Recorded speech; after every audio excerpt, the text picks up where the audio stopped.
Зафер қалжыңдап әмірге Райханға ғашық екенін айтады.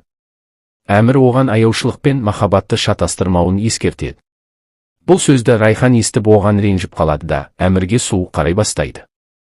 Әмір оның өзгергенін сезгенімен себебін түсінбейді. Олар әлі де бөлек бөлмеде жатады. Таңертең Райхан құсымен сөйлесіп, әмірден көңілі қалғанын айтады. Әмір мұны естіп, Зафермен болған әңгімені Райханның дұрыс түсінбегенін, бұндай жағдайда кез келген адам құтқарар еді деп түсіндіреді. Бірақ Райхан оған некеміз тек қағаз жүзінде деп бөлмеден шығып кетеді. Ол қайнатасынан рұқсат сұрап, ауырып қалған тәтесі Мұхаддерге барып келетінін айтады. Хикмет келісіп рұқсат береді. Райханның кеткеніне Джавидан қуанады. Осы кезде Талаз Лилаға қоңырау шалып, жұмыстан кетуін айтады. Кейін кешке бір үйді тонауға шақырады. Оның шын мақсаты Лиланы Тачи арқылы полицияға ұстатып, түрмеге қамату еді. Райхан ауылға келіп, тәтесі Мұхаддермен кездеседі. Мұхаддер одан әмірді және енесін сұрайды. Райхан бәрі жақсы дегенімен тәтесі шындықты сезеді. Райхан анасын сағынғанын айтып жылайды. Мұхаддер оны жұбатады. Ал әмір Райханның қайда кеткенін білмей уайымдайды. Қоңырау шалып, оның ауылда екенін біледі де, айтпай кеткеніне ренжиді. Таңертең есік қағылады. Райхан есік ашса әмірдің келгенін көріп қатты таңғалады. Мұхаддер әмірді көріп қатты қуанып, оны Хикметке ұқсатып үйіне кіргізеді. Әмір Мұхаддерді дәрігерге апарғысы келеді. Бастапқыда ол бас тартқанымен кейін келіседі. Тачи Лилаға қоңырау шалып қоймада қамалып қалғанын айтып көмек сұрайды. Бұл Талаздың жоспары еді. Лила күмәнданса да қоймаға баруға мәжбүр болады. Сол кезде полиция келіп ұрыны іздейді. Лила қашып кетуге тырысып, құлап аяғын жарақаттайды. Оны Кемал құтқарып, қабырғадан асып өтуіне көмектеседі. Мұның бәрін Тачи көріп тұрады. Райхан әмірге таңғы ас беріп, ауылда қалатынын айтады. Ол әлі де әмірге ренжулі болып, оны сынап ауылдың ауыр жұмыстарын істетеді.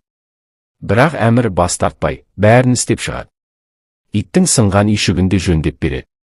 Райхан таң қалып, қалай істегенін сұрағанда, әмір өзінің сәулет екенін айтады. Лиланың аяғына Кемал жақпамай жағады. Лила оған алғыс айтса да, Кемал үнсіз кетіп қалады. Талаз Лиланы Кемал құтқарғанын біліп, Тачиге ұрсады, және Кемалдың үйін бақылауды бұйырады. Кейін Талаз полицияға хабарлап Лиланың үстінен шағым айтады. Полиция қызметкерлері Лиланы іздеп Кемалдың үйіне келеді. Кемал Лиланы қорғап, оның күні бойы үйде болғанын айтады. Райхан мен әмір түнде бөлек жатпақ болады. Әмір жерде ұйықтайтынын айтады. Райханның суық мінезі әмірді ашуландырады, бірақ өзі Райханға тиіспеуге серт бергенін еске алып, сабыр сақтайды. Ақырында Райхан әмірдің ұйықтай алмай жатқанын байқап, орнын ауыстырып жатуды ұсынады.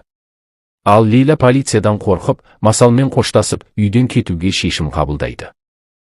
Мұхаддердің даусын естіген әмір мен Райхан төсек орынды жинап қояды. Мұхаддер Райханнан әмірге жақсы қарауын өтінеді.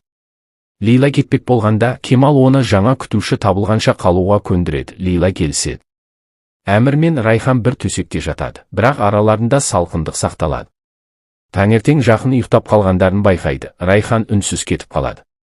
Райханның досы Мехмет қонаққа келеді. Әмір әйелін одан қызғанып қалады. Осы уақытта Кемал Фириз деген күтушіні жұмысқа алады, бірақ ол Талаздың сыбайласы болып шығады. Әмір жұмысына бармай, ауылда тағы 2 күн қалады. Мұны естіген Джемре қызғанады. Кемал Лиланың кететінін Хикметке айтады. Бұны естіген Масал ренжіп қайтадан сөйлемей қалады. Соңында әмір Райханның күнделігін оқып, Хикметтің айтуымен бұл некеге қалай мәжбүр болғанын жазған екен.